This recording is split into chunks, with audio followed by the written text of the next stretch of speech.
Hi, hello, good evening.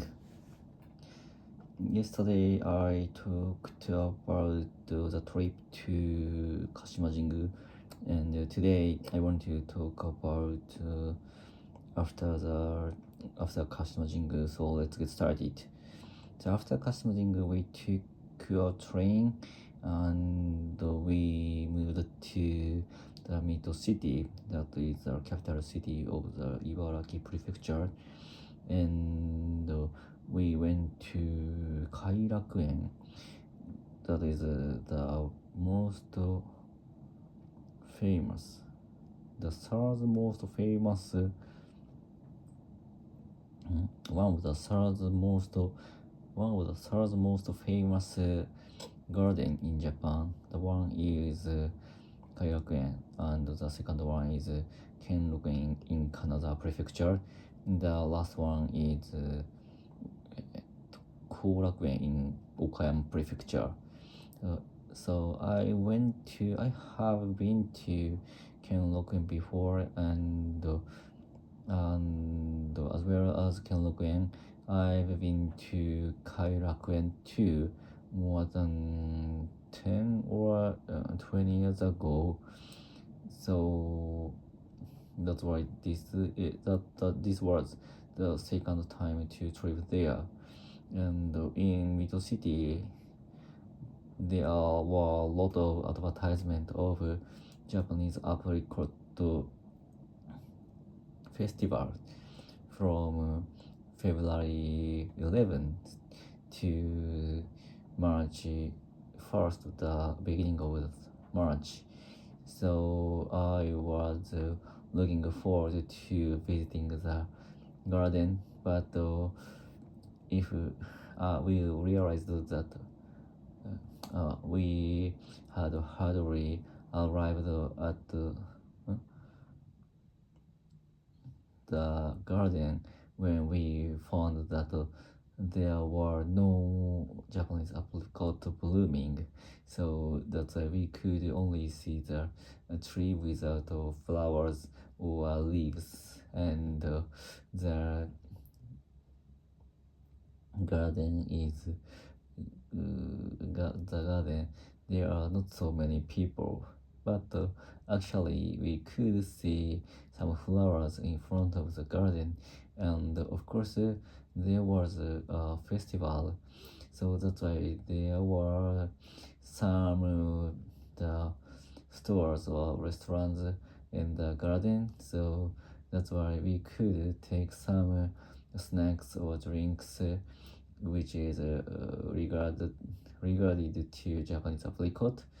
So I know the Mito is very famous place of Japanese apricot and natto, but my friend doesn't like natto, so that's why she was not interested in such menus, because in the restaurant where we by dropped by, so there were some menus which was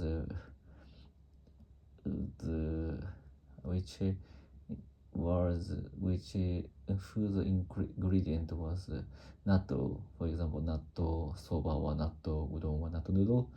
So, but she didn't like to eat them. So that's why she ate the ordinary udon, ordinary soba. And so I was interested in the natto menus, but actually I didn't order it because at that time I was just starving, and I want to save my money, so that's why I ordered the most reasonable one. So that was the very common soba.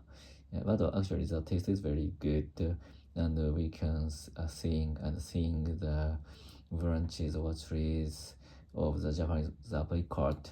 So that view from the restaurant was very good. If there were the flowers were blooming, but actually we could see only the branches, and but the weather was very good, and the garden was very good too. And we strolled around the garden, and the garden was very large, and that was very good for take a walking.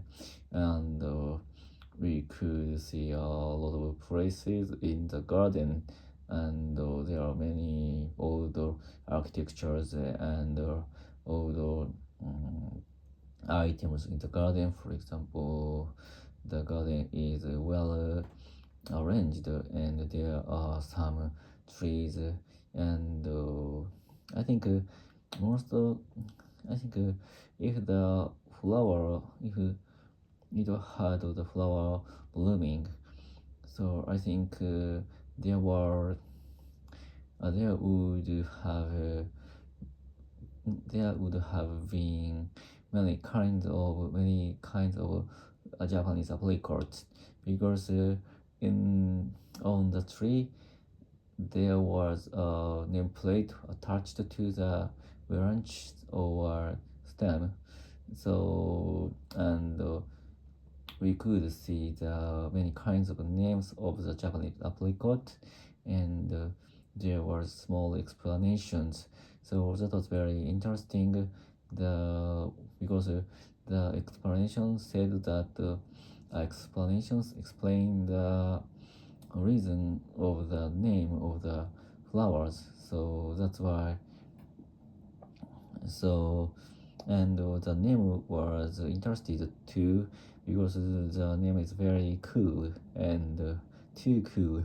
So we call it a little bit of chunibyo, which is people. I think such a name is loved by the people who are in adolescence. So the name is very cool because the name is like Blood Moon or something like that, or there are many kinds of many kinds of very cool names. That was very interesting too. After taking a walk, around the Kairakuen, we were back to the Mito station, and we took our express train from Mito to Ueno. And I think it was the first time for using. It was my first time for using the express train from Mito to Ueno. I think the train's name was. I know the train's name was Hitachi, Tokiwa, and it took us only 1 hour 30 minutes from Mito to Ueno.